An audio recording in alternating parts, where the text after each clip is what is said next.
Hey everybody, welcome back. This is Kris from Bear Country Outdoors. Today we have a very important review for you. It's something that I've used for a long time, and I think this is where a lot of guys that go into the woods and are successful fail at the end of their hunt, and that's game bags. The reason you can fail with a game bag is a multitude of reasons. Most likely, if it has too big of holes in it, you're going to get like fly larvae, mostly around here in Washington State. That's what we have. We have a bunch of flies. You can also get dirt, which if you take it to a butcher, he won't allow, and he'll yell at you, and you'll get a bunch of meat loss. And also, a lot of the cotton bags are going to get wet, and they'll stretch, which will allow that. But a lot of them will stay wet, which is not good.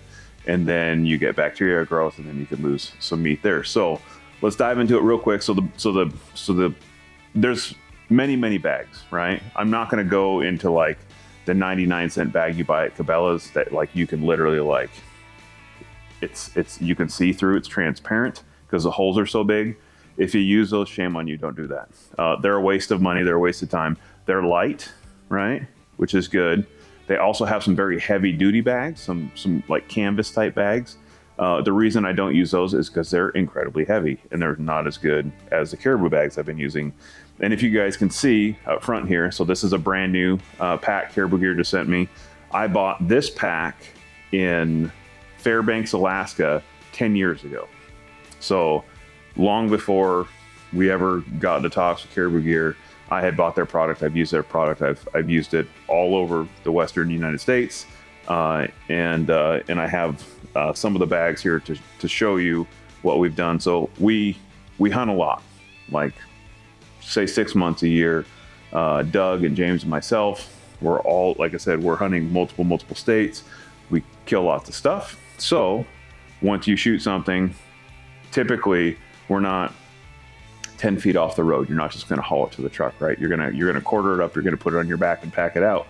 Or you're in the backcountry where you need to hang it in a tree and you're going to be back there for multiple days. So what do you do? So if you have a bag like this, so this is like, I would say this is middle of the road bag, right? So it's not the one you can see through. It's dollar wise, it's not super expensive. It's not real heavy. It's a pretty light bag. But as you can see, like these are dirty and dingy because I've used them a million times. I mean, I don't know if you guys can see the holes in them or the tops, you know. Sometimes when you run out of toilet paper in the woods, you got to make sacrifices, you know, to certain things. But this, when you stretch this out, so say for instance, if I put a hindquarter in here and this thing stretches out, all of a sudden, like you can see, I can see right through this thing, and there's lots of little holes. There's spots for, depending on what time of year. If we're hunting bear in August, the bees are going to come out. The bees will crawl right through a lot of these little holes in here and get to your meat. The flies will get in there and lay the bugs. I don't really mind the bees so much, but maggots on your meat's pretty gross. So I've obviously used this bag. I know better now. So let me help you beat the learning curve. And I've lost meat before. You know, you drag it out in one of these things. It's not going to hold up. If you snag it on a tree, it's going to rip very easily. If you put your meat in it and it's really heavy, and say for instance, like you got a quarter and you're trying to pick it up and you're not a very strong guy, you know, maybe you're like me, you're not a real strong guy, and I got it and I got a quarter there and I drag it across the ground, that's where these holes are from, right? And I'm talking like just a foot, just to even get it up in your backpack. So why put so much time and effort and money into your hunt, and then you're successful, and at the very end of your hunt, you fall on your face and fail? So when your meat spoils, or you get maggots, or it's super dirty, and then they got to cut a half-inch thick slab of meat off of all of your meat, I mean, it adds up. It's a complete waste. So you know, like I said, we've used that type of bag a bunch. We've even used the classic deer camp mom's sheet, right? How many of you guys hunt with pillowcases and sheets? A bunch you do. I know you do. You're shaking your head right now. This is not ideal, you know. Mom's fitted bed sheet. Number one, she's going to yell at you. Number two, it's not made for that, right? It's not made to go around a deer. It's not made to go around an elk. Don't do it. You look silly. It's big, it's huge, it's heavy, it's not purpose built. I can kill a deer with a rock, but I'd rather use my precision rifle instead, right? So moving on, we have, again, like this, I bought this pack 10 years ago, literally 10 years ago in Fairbanks. This is a brand new one. These are the bags. This bag is brand new. This bag is 10 years old. This bag is probably packed out in 10 years, probably 30, 40 animals, you know? Because typically I'm the guy that brings the game bags, right? And if someone brings those other types of game bags to camp, I don't allow them to use them because they're poor and you're gonna ruin your meat. So brand new, nice, clean, shiny game bag. So this thing's been through the wash 30, 40 times, right? Are these indestructible? No, they're not. Nothing's indestructible. That's stupid. These are consumables, right? But as far as game bags go, I've used, like I said, I've used a bunch of the other stuff. These are incredibly, incredibly strong. They are a synthetic material. So what that means is when this thing gets wet, it dries super fast, really, really, really fast. And it is like, it's super tough. Like my fingers hurt now. It hurt. They're really, really tough bags. I finally ripped one this year. So I ripped the bottom out. And this is, like I said, this is like after 40 things. And that was an elk hindquarter. And I had the bone pointing down and I dropped it. And it finally ripped. You know, so whatever elk hindquarter weighs, I don't know, 50, 60 pounds or whatever it is. And finally wrecked it. This bag had a moose hindquarter in it and got thrown down a hill in Alaska, like a legit, 150-foot hill, and didn't rip then. And it's just after that many uses and that much wear and tear that I finally ripped the bottom out. And honestly, I'm probably just going to sew this up and keep using this bag because the rest of the bag is perfect. It's a little dingy because I'm not very good at doing laundry, but if I was good at it, it'd probably look just like this bag. So, long story short, bugs don't get through this. They're incredibly tough. They are so light and they pack down super tight. If you're not using these, you're making a mistake. If you have used them, good on you.